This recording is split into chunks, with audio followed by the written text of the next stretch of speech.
mula sa bulwagang pagbalitaan ng Salapungan National High School. Narito na ang mga balitang katotohanan lamang. 497. Aming ilalatag ang mga umaalab na balita. Ito ang DZYM. Narito na ang DZYM, tagapagpahatid ng mga balita.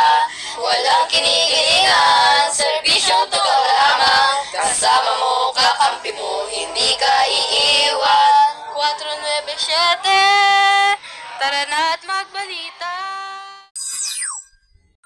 Mga isyong tinututukan at sinusubaybayan. Narito na ang nagbabagang balita mula sa loob at labas ng bansa. Narito na ang mga nagbabagang balita. Bumagsak ang pribadong eroplano sa Maguindanao del Sur. 4 ang patay, ika-6 ng Pebrero 2025. 4 na individual ang nasawi nang bumagsak ang isang pribadong eroplano sa isang palayan sa Ampatuan, Maguindanao del Sur, noong tanghali ng Pebrero 6. Ayon sa inisyal na impormasyon mula Provincial Disaster Risk Reduction Management Office or PDRRMO, Maguindanao del Sur Chief from Operation Team Albonto, hindi pa makumpirma ang mga otoridad ang pagkakakilanlan ng mga biktima. Sinasabi ang mga ulat na maaaring lahat ng 4 na pasahero ay may dayuhan, ngunit patuloy pa rin ang mga verifikasyon. Ang eroplano na may body number na N349CA ay bumagsak sa barangay Malatimon na sumira sa mga kalapit na ari-arian.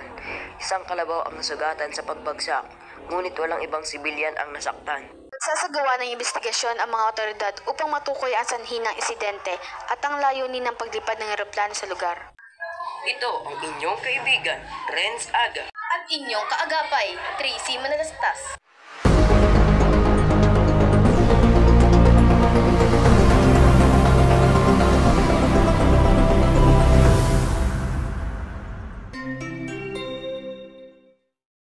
Ang oras natin ngayon ay 1:00 ng hapon. Hoy girl, para kang multo. Sobrang puti mo na masyado. Kukulay mo na yung puting pintura sa likod mo.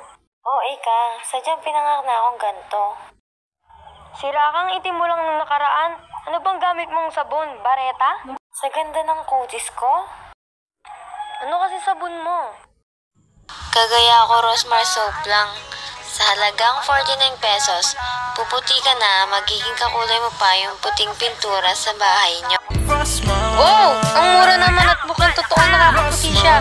Kasi katulad mo na talaga ang kulay ng puting pintura sa likod mo. Ano, sama ka sa akin? Bika tayo, tara na. Go, go, go!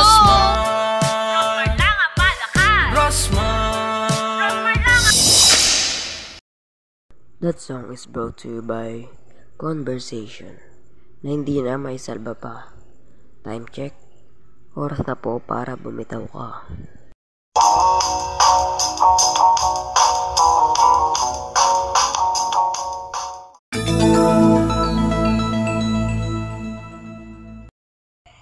Ang oras natin ngayon ay 2:00 na ng hapon. Hoy Mare, alam mo yung kapitbahay natin? Naku, yung Trixie, kabit ni Mayor.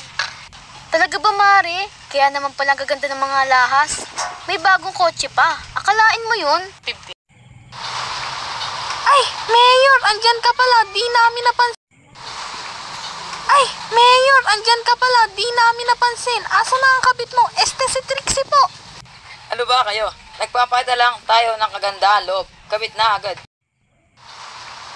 Ay, Mayor, andyan ka pala, di namin napansin. Asa na ang kabit mo? Si Trixie po. Ano ba kayo? Nagpapakita lang tayo ng kagandahan loob. Kabit na agad. Mali yun. Pag-uusga ang tawag dun. Talagang malapit sa akin si Trixie dahil kapatid ko siya.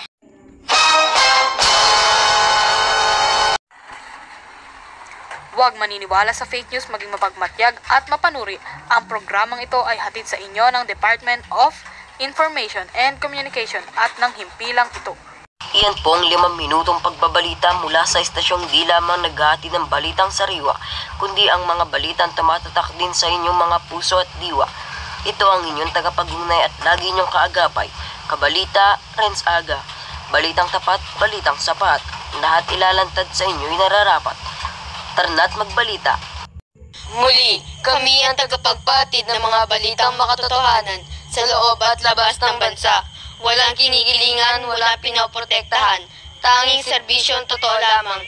Ito ang DZYM 497. Paalam.